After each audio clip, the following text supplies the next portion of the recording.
Zone Rouge vous est présenté par EP Events. EP Events, communiquer juste et efficace.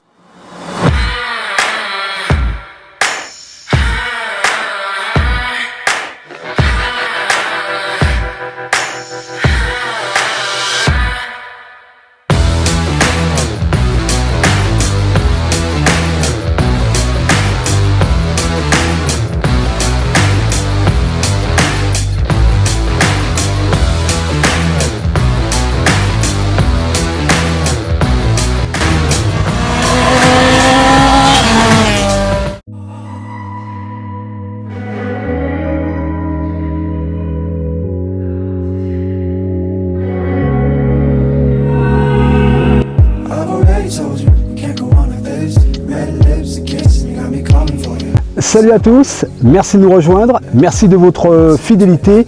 2 février 2023, nouvelle affiche pour ce Zone Rouge numéro 210. Voici l'essentiel de l'actualité.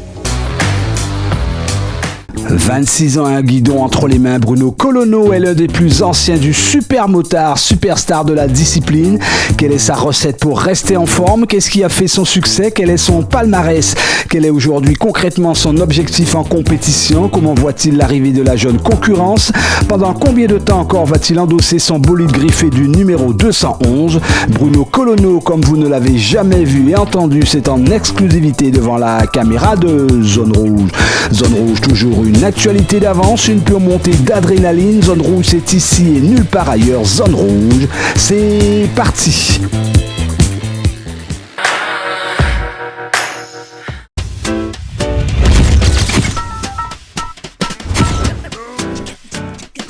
En toute franchise et en toute objectivité, pourrait-on envisager un grand prix de super motard sans la présence de Bruno Colonneau? Certes, aujourd'hui, il y a déjà une relève assurée, elle s'appelle Fabienne Assiette, mais justement, pour tenir tête à ce jeune talentueux, il n'y a pour l'heure que Bruno Colonneau qui a 50 ans, affiche toujours une forme olympique. Bruno Colonneau, c'est un numéro 211, un pilote charismatique. Bruno Colonneau, c'est notre rencontre de la semaine.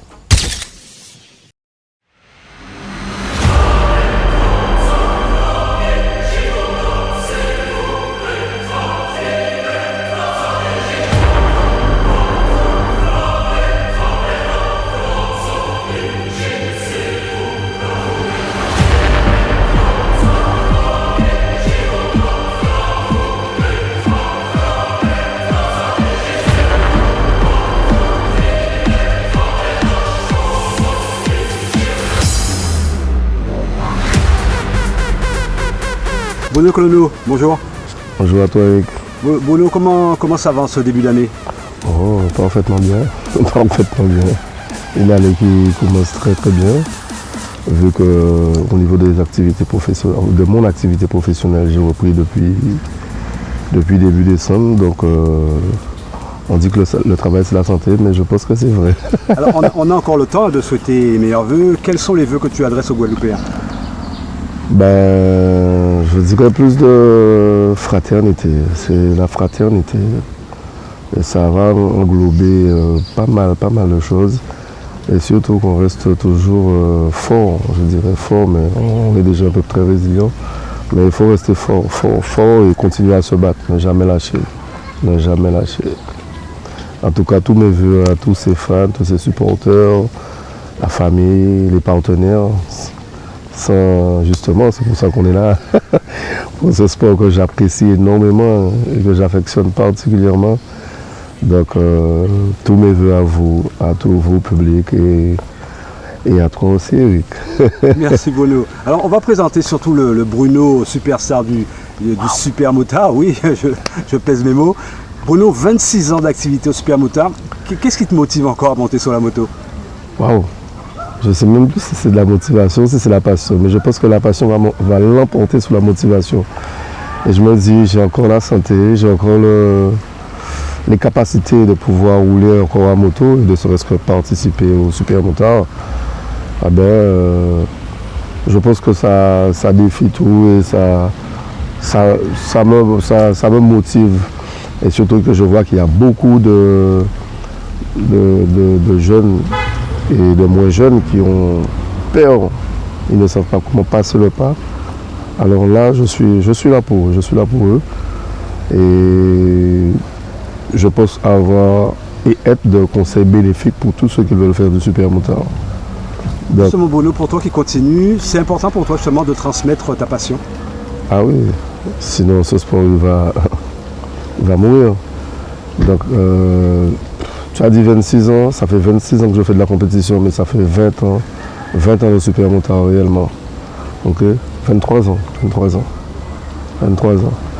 Et en fait, c'est un groupe d'amis avec Jean-Michel Clerville qui était ex-président, Pascal Clerville, son frère, du manoir, Tipa, Yaya. C'est un groupe d'amis. La belle époque. La belle époque, je vais en oublier certains, mais je pense qu'ils ne vont pas me tenir rigueur. Et en fait, avec ce groupe d'amis, on a décidé de monter une association. Pourquoi? Parce que le supermotard, on ne connaissait pas, mais seulement à la télé. Et nous, c'était vraiment de la découverte, mais on ne savait pas comment ça se passait. Nous, de notre tête, supermotard, c'est égal glisse. Mais en fait, je vous arrête tout de suite, c'est du tout pas ça. Si on veut aller vite, il ne faut pas apprendre à glisser, il faut apprendre à rouler vite, apprendre à freiner, apprendre à accélérer. La glisse, elle vient ensuite. Et de partant de ce groupe d'amis, on a fait les premières courses que tu as connues à Carrefour d'Estrela maintenant. Et franchement, c'était la belle époque où nous étions entre 40, 50, 60 pilotes. Et si on n'était pas qualifié, et moi ça m'arrivait souvent de ne pas être toujours qualifié, je me retrouvais en repêchage, c'était le folklore. C'était beau, je partais dernier. Oh, je me demande si c'est parce que les gens ont apprécié aussi. Donc, en fait, moi, je le vis pleinement, le supermotard, la moto en général, j'ai toujours vécu pleinement. Et même mon travail, les gens savent, hein, c'est ma passion. Donc, c'est même pas un travail, c'est vraiment une passion que ma part de travail, elle est tellement petite que je me plais dans ce que je fais. Alors Bruno, comme tu dis, 26 ans, est-ce qu'aujourd'hui tu accepterais qu'on dise Bruno, papy fait de la résistance? Au début, accepter, je ne dirais pas accepter. Au début, j'avais un peu de mal. Mais quand je regarde de l'autre côté, je me dis, waouh, encore de là, mais finalement, ça va, je ne suis pas trop mal. Donc comme je tiens à leur dire que c'est pas moi qui vais freiner, c'est eux accélérer. Alors très souvent tu as été haut de l'affiche. Est-ce qu'on accepte avec la réputation qu'on te connaît d'être aujourd'hui vice-champion de la Guadeloupe? Quand tu dis oh, tu parles de qui? Tu parles de moi ou tu parles des autres? Selon toi? Non, en fait moi personnellement ça ne me pose aucun problème. Et c'est même pas le titre que je regarde. Je vois que le supermotard il a beaucoup évolué, on roule de plus en plus vite. Et je tiens à faire je dirais pas un petit clin d'œil, un gros clin d'œil à Fabien, qui était avant tout supporter, spectateur. Il est passé de l'autre côté de la barrière, maintenant il roule très vite, surtout en Guadeloupe. Il y a eu pas mal de concurrents qui ont essayé. Et comme je dis souvent, je pense il a compris le truc. Physiquement, il est bien, il est lucide, il roule vite. Ça veut dire que finalement, j'ai envie de dire que Bruno Colono a servi de modèle, ça veut dire que le travail finalement a été bien fait pour assurer cette relève qui aujourd'hui s'appelle Fabien. Si j'ai servi de modèle, c'est tout à mon honneur. Et c'est tout à mon honneur de voir que quand j'ai été sur le Bonne Touche à une époque, et quand je voyais un des miens rouler avec la concurrence de l'île Sœur, je pouvais supporter que la Guadeloupe. Donc Fabien, il roulait en 250 et je lui ai donné quelques petits conseils aussi. Et franchement, ça me fait plaisir, Il n'y a pas que lui, hein. Je tiens à féliciter tous les pilotes parce que c'est un engagement moral, financier, physique et que c'est pas évident. Et encore, je remercie Novembre, une fois de plus qui se bat, qui est là, parce que c'est du bénévolat avant tout, hein, pour qu'on puisse pratiquer notre passion, il ne faut pas l'oublier. C'est vraiment du bénévolat, que ce soit dans le départ, que ce soit dans le supermotard ou autre discipline. Il y a beaucoup de bénévoles qu'on oublie. Et ça, c'est dommage parce que grâce à eux, on peut encore rouler, on peut encore jouir de cette passion. En tout cas, un grand merci à eux. Tous ceux qui sont dans l'ombre, ceux et celles qui sont dans l'ombre, je pense qu'ils vont se reconnaître. Je n'ai pas tous les noms en tête, mais en tout cas, un grand bravo à vous. Bruno Colono, c'est un nom, c'est un talent, c'est un gars sympathique. C'est surtout un numéro 211. Pour ceux qui ne connaissent pas, pardon, le 211 signifie quoi? Alors pour la petite histoire, le 211, la première course en 97, il fallait un numéro. Moi j'avais pensé à tout, sauf au numéro. Donc moi j'arrive à la one again, comme on dirait, et je viens courir. On me dit, mais ton numéro c'est quoi? Waouh! Mon numéro, je sens que me réfléchir. Donc, vous savez, tout le monde a un petit numéro fétiche qui est dans le coin de la tête, et il y a des fois, il y en a qui l'utilisent déjà. Donc il faut toujours trouver une formule. Et comme par hasard, moi j'arrive avec mon joli numéro 211. C'est le numéro de mes parents. C'est le numéro de l'adresse postale de mes parents. Donc c'était le numéro le plus facile qui est arrivé, donc je l'ai mis. Et arrivé ce jour-là, d'ailleurs à Dolé, entre guillemets, j'ai encore le record de la montée. Mais aussi, j'ai eu le fémur cassé. Mais je me retrouve avec un concurrent qui a le 211 aussi. Et moi je dis personnellement, c'est l'adresse de mes parents, moi je ne vais pas retirer. Je ne vais pas retirer mon numéro, lui il a qu'à retirer un. Désolé Jean, bienvenue. Et en fait il a été sympathique, il a retiré le 1. C'était ma toute première course, ma toute première fois, franchement, dans le monde de la compétition. Et ce numéro est resté, ce numéro m'a suivi et me suit encore. Et je ne vois pas pourquoi je vais en changer. Après, il y a eu beaucoup de 11. Mais je pense que je suis content parce qu'il y a beaucoup de 11. Justement, c'est un numéro qui t'a porté chance quand on regarde ta carrière. Oui, oui. Et en fait, il n'y a pas eu que le supermotard. J'ai fait un peu de cross. J'ai débuté très tard, à 27 ans. J'ai débuté le cross. Coucou Bruno Merlin. Ouais, avec lui. C'était une belle expérience aussi. Parce que le cross m'a beaucoup donné physiquement. Mais le cross, c'est dur, c'est gras. Pour moi, c'est la discipline la plus dure. Le cross, c'est la discipline la plus... Je trouve qu'on est trop esclave de la moto parce que quand il y a de la boue, waouh. Dans toutes les disciplines auxquelles j'ai pu participer, je les ai vécues pleinement à 100%. Et enfin, moi, je me suis toujours donné à fond dans ce que je faisais. C'est soit je fais, soit je fais pas, quoi. Alors Bruno, justement, quand on parle de supermotard, on parle finalement d'une double activité, la terre et l'asphalte. Est-ce que si on avait ajouté la terre, tu aurais eu des résultats autres? Est-ce que finalement, ça aurait posé plus de problèmes à la concurrence, notamment à Fabien Assé? Sincèrement, c'est que supposition. Et sincèrement, je ne sais pas. Parce que la terre encore, faut pratiquer, c'est encore autre chose. C'est pas évident de passer les pneus route à la terre, c'est notre dextérité.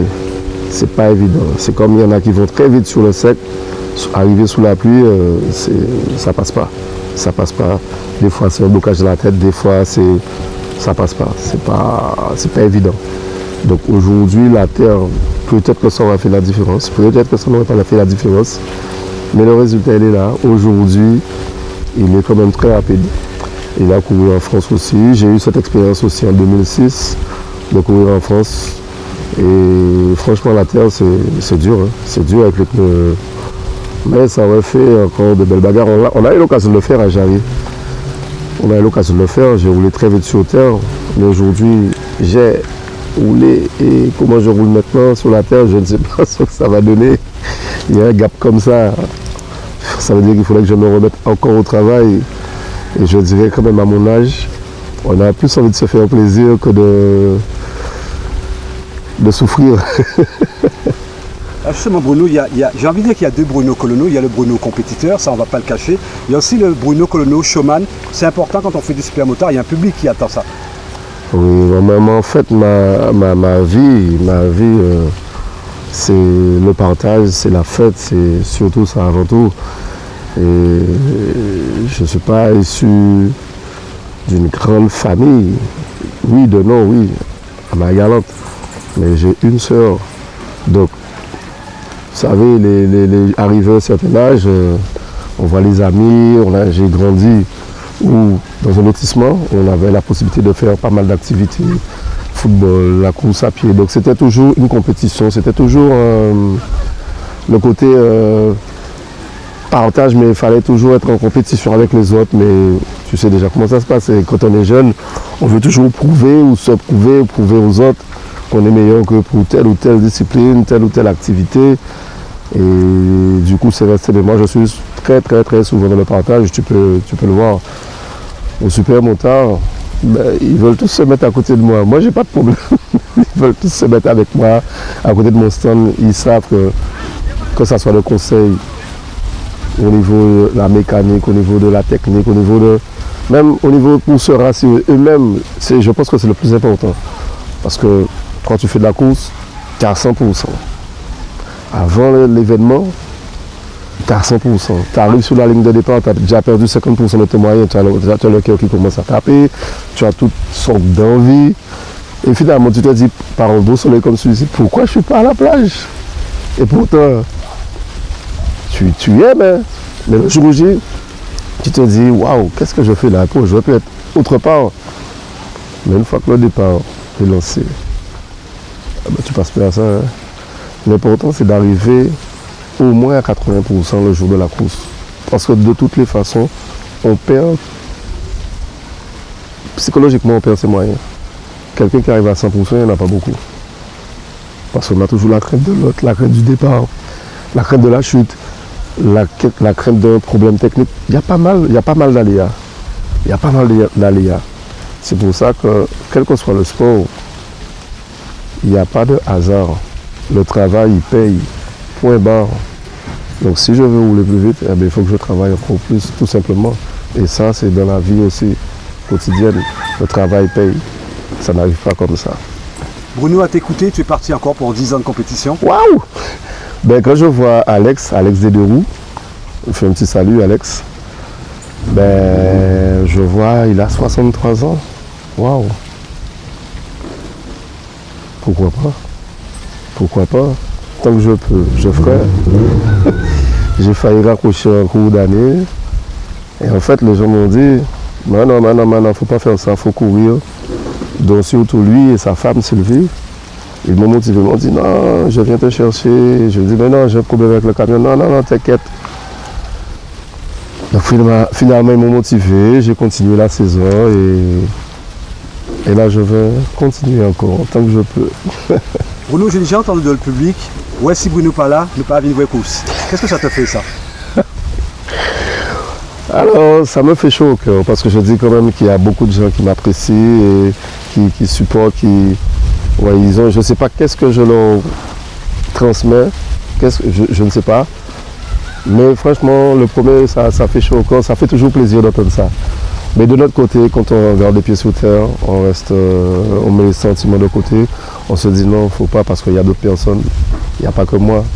Moi, seul au super motard, je suis personne.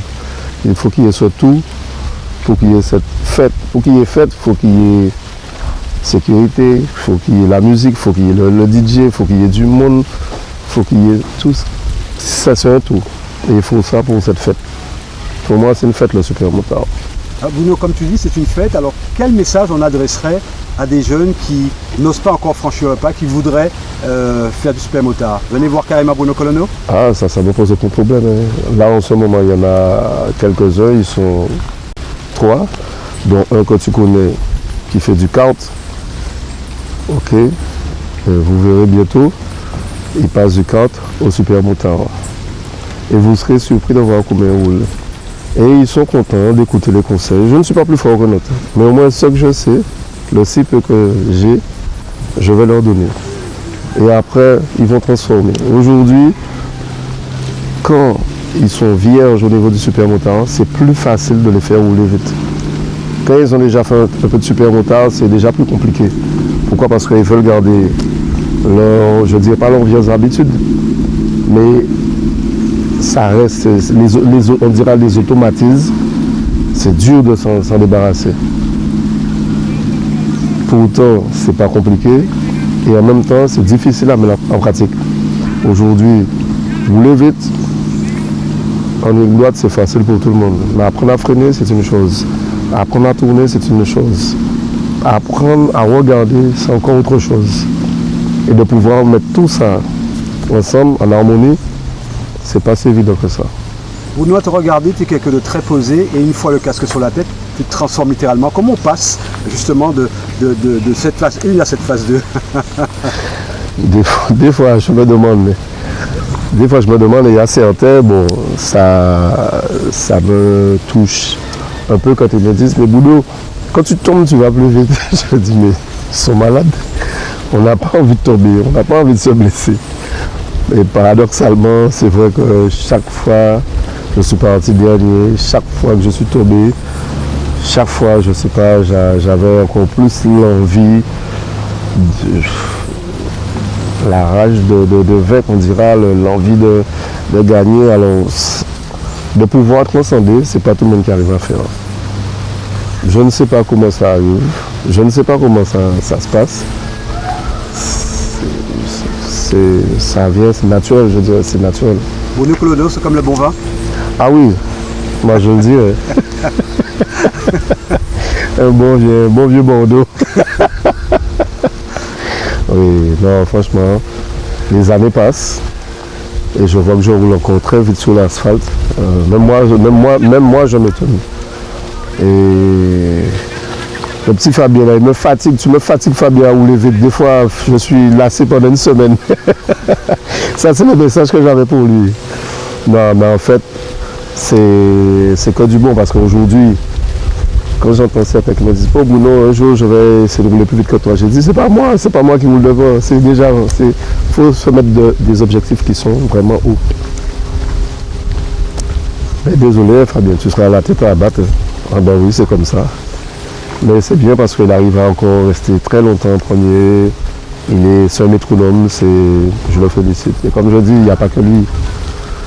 Tous ceux qui sont autour, tous les nouveaux pilotes, tous les anciens, et vraiment les anciens, je sais qu'il y en a pas mal qui vont retourner.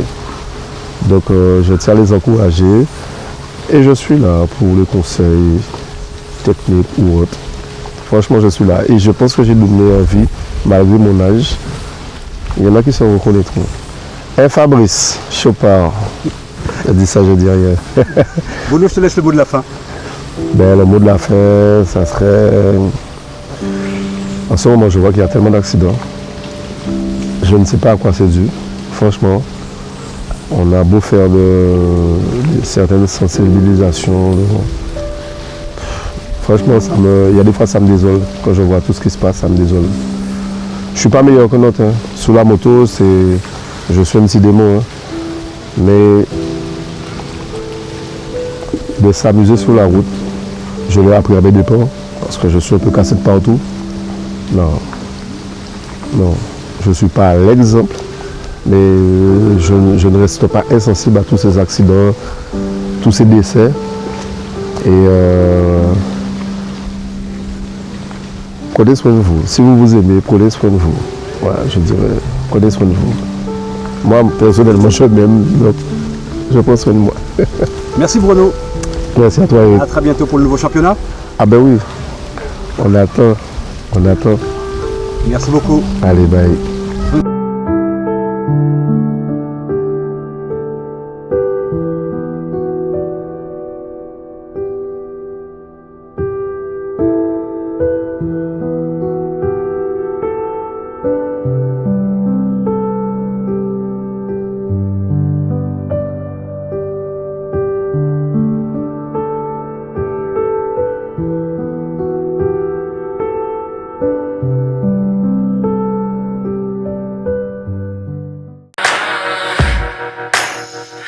Zone Rouge, c'est terminé pour ce soir. Merci d'être resté en notre compagnie.